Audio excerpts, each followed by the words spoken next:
फिर से मैं आपका स्वागत करती हूँ अपने चैनल में। और दुर्गा पूजा का एक ब्लॉग आ चुका था, ये सेकंड वाला है जिसमें एंड तक है सारी चीज़ें आपको इसमें बताई जाएंगी और दिखाई जाएंगी। आई होप कि आपको बहुत अच्छा लगेगा।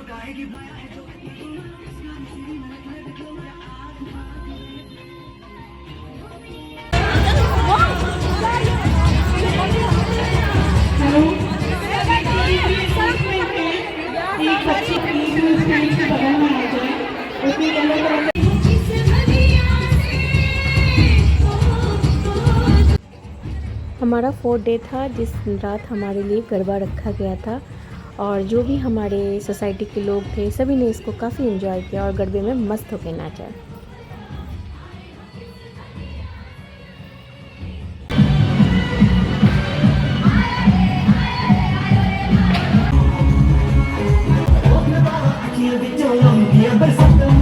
ऐसे तो बहुत कम लोग ही पूजा के पंडाल में दिखते थे, बट आज रात में सारे लोग दिख रहे हैं और ये हर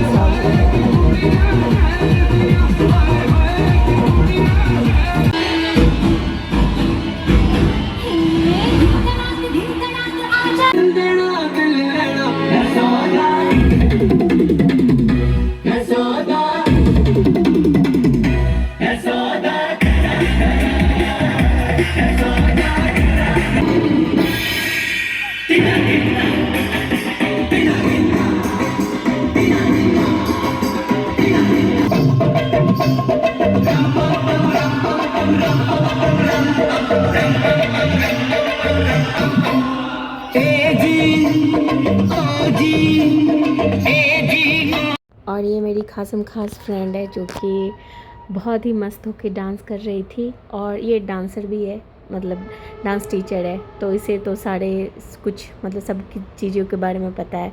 तो इसने बहुत ही मस्ती की उस दिन, बहुत ही मस्ती की और मुझे भी साथ में थोड़ा सा डांस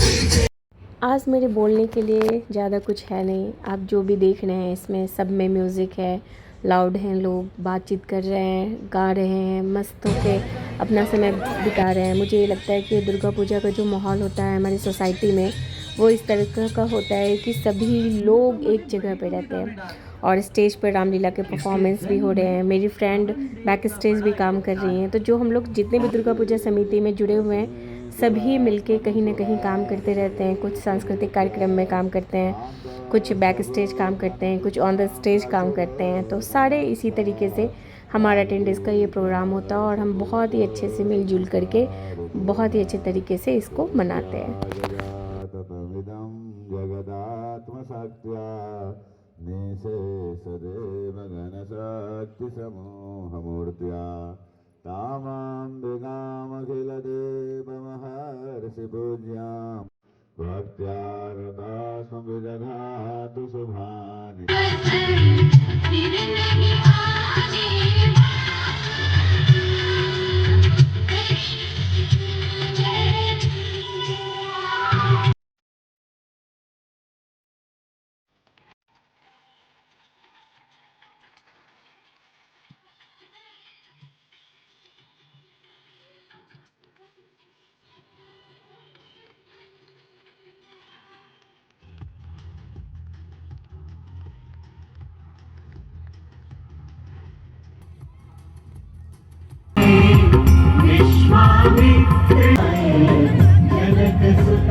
और धीरे धीरे करते करते वो समय भी आ गया जो अष्टमी का होता है। माता रानी का फिर से श्रृंगार होना था। तो हम सभी लोग जो बड़े बुजुर्ग भी थे जो हमारी कीर्तन मंडली में हैं उन लोगों ने भी मदद करना शुरू कर दिया और सभी मिलके हम लोगों ने माता रानी का श्रृंगार करना शुरू किया था। जो उनके पहले दिन में प्रथम दिन में उनको चढ़ाया गया था वो सारी चीज़ें हटा के फिर से उनको नई चीज़ें पहनाई जा रही थी। और इस दिन हमारे जो कुछ बिहार साइड से लोग होते हैं वो वहाँ भी अवेलेबल हैं, तो वो भी खोइचा भरते हैं। तो अभी जो वो लेडी कर रही थी वो खोइचा ही भर रही थी यानी कि आंचल भरना उसको कहते हैं। तो माता रानी का आंचल बढ़ाया जा रहा था। मैं माता रानी के सिर्फ पैरों तक ही आ पाती हूँ, तो मैं उनके पैरों का श्रृंगार करती हूँ। और फिर रात में मैंने एक भोग बनाया था। मैंने सोचा था कि ना वो भोग इस बार मैं माता रानी को खुद से बना के चढ़ाऊँ।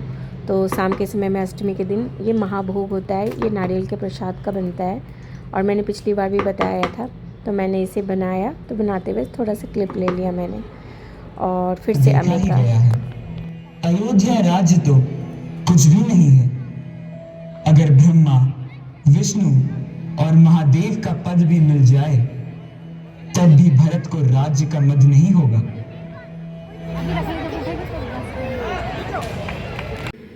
और इधर नौमी का इंतज़ार सभी बेसब्री से करते हैं हमारी सोसाइटी में, क्योंकि हमारी सोसाइटी वालों के योगदान से ही सभी के लिए भंडारा का आयोजन होता है। और जो ये भंडारे की पूड़ी, सब्जी, हलवा, चना जो भी होती है वो इतनी स्वादिष्ट होती है कि इसको खाने के लिए सभी 8 दिनों तक इंतज़ार करते हैं।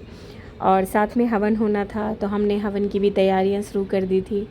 ये काम भी हमारे दुर्गा पूजा समिति के ही लोगों के साथ होता है। पंडित जी मिलके करते हैं, उनके कामों में योगदान देते हैं।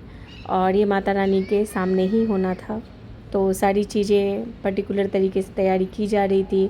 कुछ लोग बैठे हुए थे जो देख रहे थे कि कैसे काम हो रहा है। कुछ यहाँ पर तैयारियाँ हो चुकी थी, अभी यजमान आने वाले थे, तो बस पंडित जी धीरे धीरे सामान इकट्ठा यहाँ कर रहे थे। और मुझसे जैसे जैसे मुझे समय मिला, मैं ये सब चीज़ें थोड़ी थोड़ी रिकॉर्ड करती रही। मेरी यहाँ पे 2 फ्रेंड बैठी हुई हैं। और फिर ये समय भी आया कि पूजा स्टार्ट हो गई हवन की। हवन के बाद ही भंडारा होने वाला था।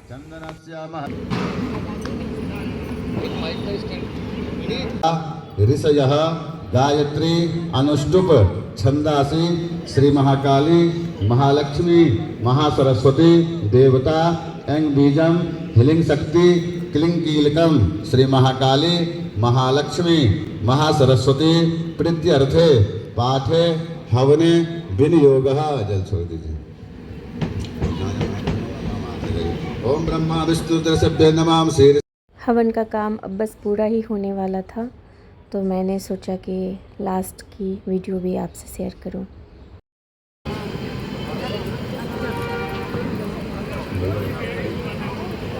इधर शाम हो चुकी थी और भंडारे का काम भी लगभग हो चुका था। तो सबसे पहले हमने कन्या भोजन के बारे में सोचा। जितने भी लोग बच्चे वहाँ आते थे उन्हें पकड़ पकड़ के हमने कन्या भोजन के लिए बिठा दिया। और जो भी थे, आज ऐसे नहीं सिर्फ दुर्गा पूजा समिति के लोग थे, बल्कि बहुत सारे ऐसे लोग भी थे जो आज अपना योगदान देना चाहते थे। तो उन्होंने खाना परोसने से लेकर पत्तल उठाने तक का सारा आयोजन देखा। और इतनी भीड़ लगी पड़ी हुई है क्योंकि यहाँ पे रामायण चल रही है। और ये मेरा बेटा दर्श, जो कि इस काले वाले जो ड्रेस है उसमें है, वो जामवंत बना हुआ है। और ये बैक स्टेज है जो मेरी फ्रेंड काम कर रही हैं। हनुमान जी का वाटिका वाला कुछ सीन होना है, तो ये लोग फ्रूट्स लटका रही हैं। और फिर खाना खाने के बाद हम लोग रात में माता का जागरण करते हैं। हमने सारे भंडारे के प्रसाद सबने ले लिए थे। उसके बाद माता का जागरण चल रहा था। रात के हम लोग 1 बजे तक रुकते हैं हर साल नौमी की रात में, ताकि हम सुबह में माता रानी को अच्छे से विदा कर सकें। जितने प्यार से लाए थे उतने ही प्यार से उनको हम विदा भी करते हैं। तो माता रानी के लिए हम लोग आखिरी रात अपना जागरण रखते हैं, ताकि माता रानी के पास हम अपना कीर्तन भजन और एक समय बिता सकें। सुबह वो समय भी आ गया जब माता रानी जितने ही धूमधाम से आई थी उतने ही प्यार से उनको सब विदा कर रहे हैं। ये जो आता है वो जाता ही है, ये रीत है। तो उसी रीत को फॉलो करते हुए हम लोगों ने माता रानी को प्रेम पूर्वक विदा किया। और माता रानी के विदाई में भी उतने ही प्रेम पूर्वक सारे हमारे सोसाइटी के लोग मौजूद थे और सभी उनको विदा कर रहे थे, पर सबकी आंखें नम थी। बूढ़े बुजुर्ग सभी लोग यहाँ मौजूद थे, ढोल बाजे सभी आए थे। किसी चीज़ में हमने कमी नहीं रखी थी। माता रानी जितने ही प्यार से इन 10 दिनों में हमें आशीर्वाद दे के जा रही थी, वो हमारे लिए बहुत था। बाकी पूरी सोसाइटी के लोगों का भी बहुत ही शुक्रिया अदा, जो उन्होंने बढ़ चढ़ कर इन सब चीज़ों में भाग लिया। तो सभी के लिए बहुत ही अच्छा रहा और आशा करती हूँ कि माता रानी फिर से अगले साल आएंगी महागुणपुरम में और हमें आशीर्वाद देंगी। फिर उसी रात फाइनल राम जी की लीला समाप्त होने वाली थी, यानी कि रावण का वध होना था। बाण के लगते ही रावण पृथ्वी पर गिर गया।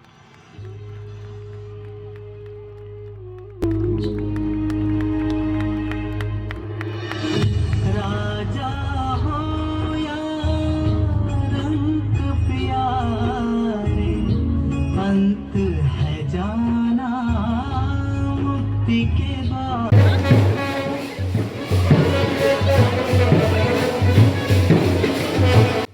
और इसके साथ ही रावण वध होने के पश्चात यहाँ एक झांकी रखी गई थी राम, सीता, हनुमान जी उनकी मेरे लिए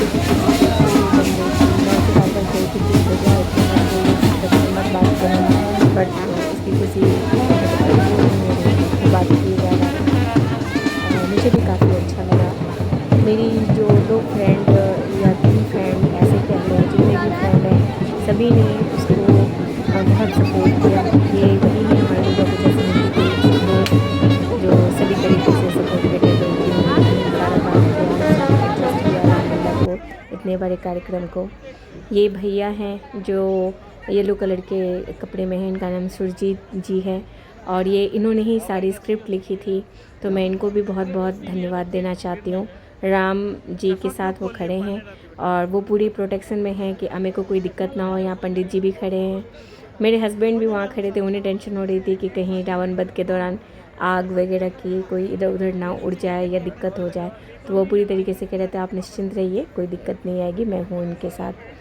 तो इस तरीके से प्रोग्राम हमारा अंत की ओर चल चुका था और इस तरीके से रात में रावण दहन के साथ ही दुर्गा पूजा वाली जो हमारी टीम थी सब अपने अपने घर को चली गई और रावण दहन भी हो गया। ऐसा समय आया, पूरी पब्लिक जो थी वो खड़ी थी, इतनी भीड़ लगी हुई थी, इतने लोग थे देखने के लिए, तो बस आराम आराम से सारे प्रोसेस भैया ने करवाए और रावण दहन हो गया।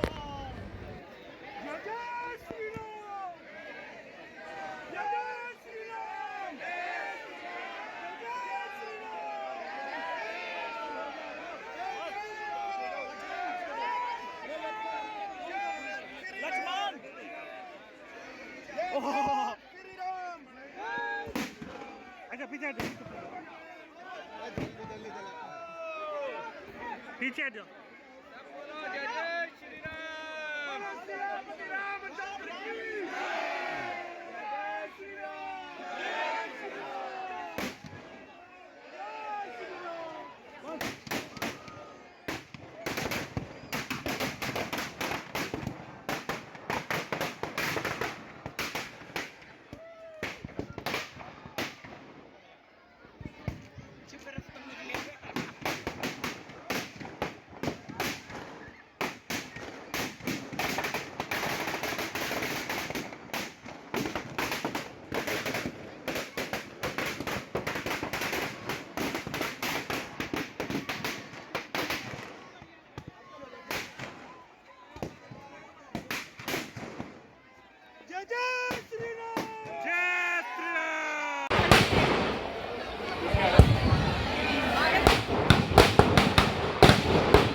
और फिर हम नेक्स्ट डे निकल गए थे।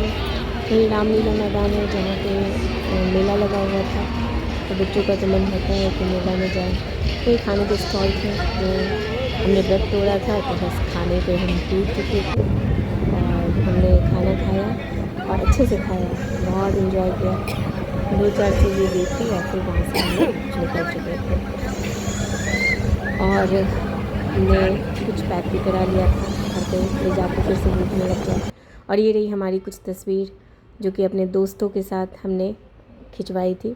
कुछ और भी दोस्त थे जो आ चुके थे उसमें, अमे की है और इधर मेरा जामवंत और मेरी सिस्टर छोटी वाली, इधर मेरे ग्रुप के जो फ्रेंड्स हैं जिन्होंने रामलीला मंचन किया था सबके साथ, उनकी कुछ तस्वीरें हैं। और अमेय, सीता और मेरी फ्रेंड, इन सब चीज़ों की। तो कुल मिला के बहुत ही अच्छी जर्नी रही ये हमारी, जो इस बार की दुर्गा पूजा हुई। और मेरे लिए काफ़ी यादगार है क्योंकि इस बार मेरे बेटे ने श्री राम, प्रभु राम जी का के किरदार में था। तो मैं चाहती हूँ कि उनके किरदार को करने के साथ साथ मेरे बच्चे में वो गुण भी आए जो उनके साथ था। और ये रहा मेरा दर्शु, वो भी तैयार हो चुका था, तो उसकी भी एक पिक्स। तो फिर मिलती हूँ नेक्स्ट वीडियो में।